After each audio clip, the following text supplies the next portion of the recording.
Hello, welcome to Easy English.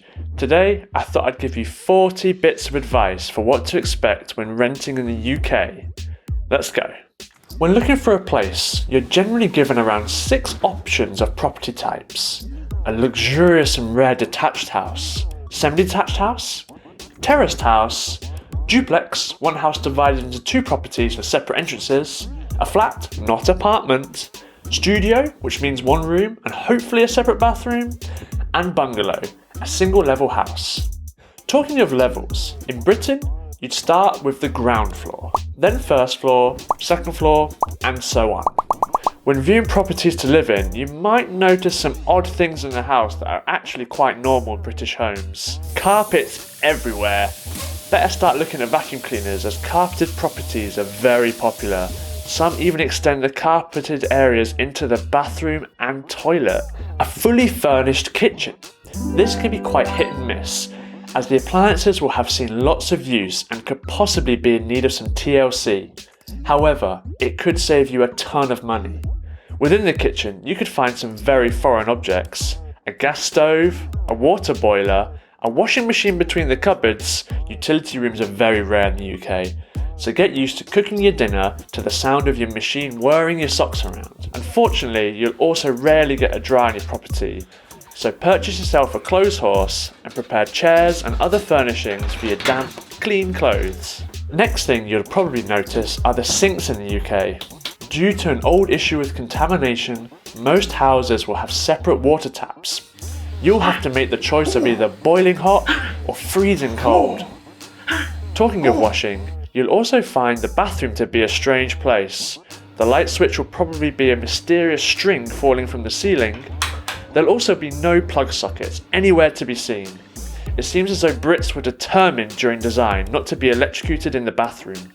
Carrying on, showers have separate water heaters, and you might find there's no toilet. Don't worry though, some properties actually have a separate room for the toilet.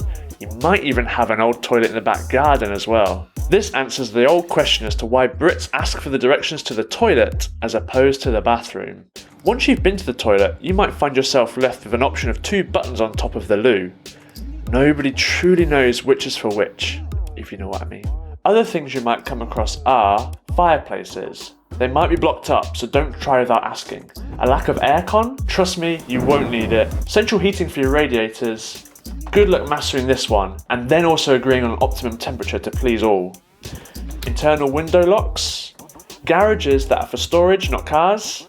No cellar, but maybe a loft, not attic.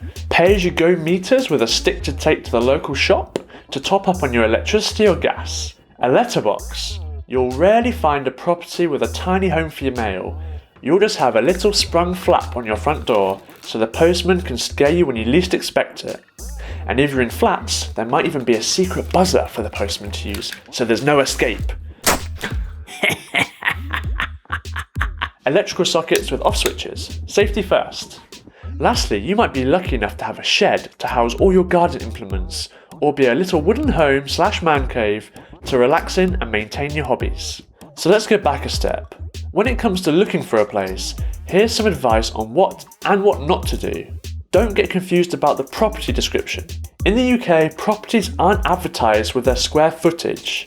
You'll only be given information on how many bedrooms there are, so it's up to you to go through looking at plans or making a viewing to see if there's a living room, a separate kitchen, dining room, or any extra rooms. Lots of properties in big cities will be described as a 1-bed. This could mean you have 3 rooms or absolutely no room.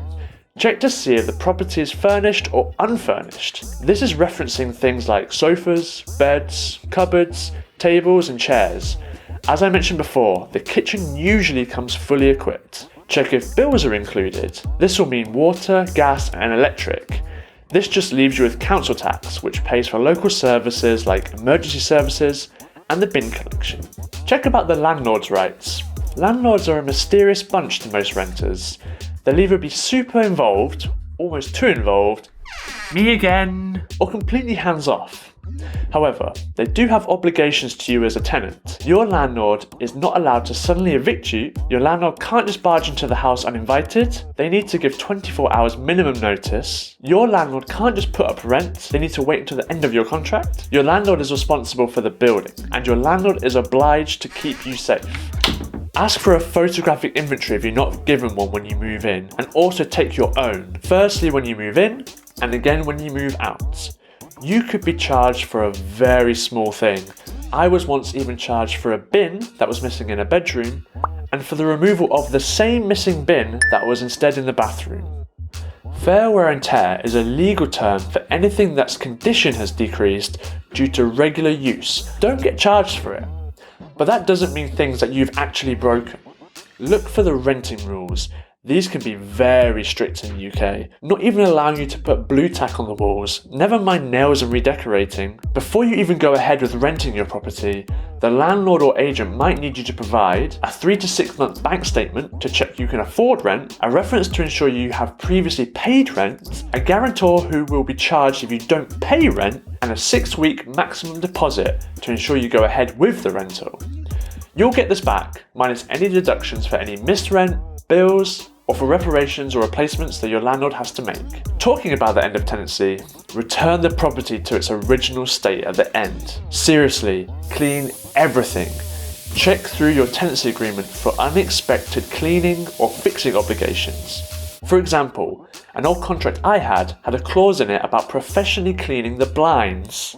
Apparently a wipe down wasn't enough, so make sure you get a good professional cleaner in. So there you go. I hope that wasn't too overwhelming and helped you with your search for a great place in the UK. Let me know if I've missed anything by writing in the comments below, and we'll see you next time. Bye.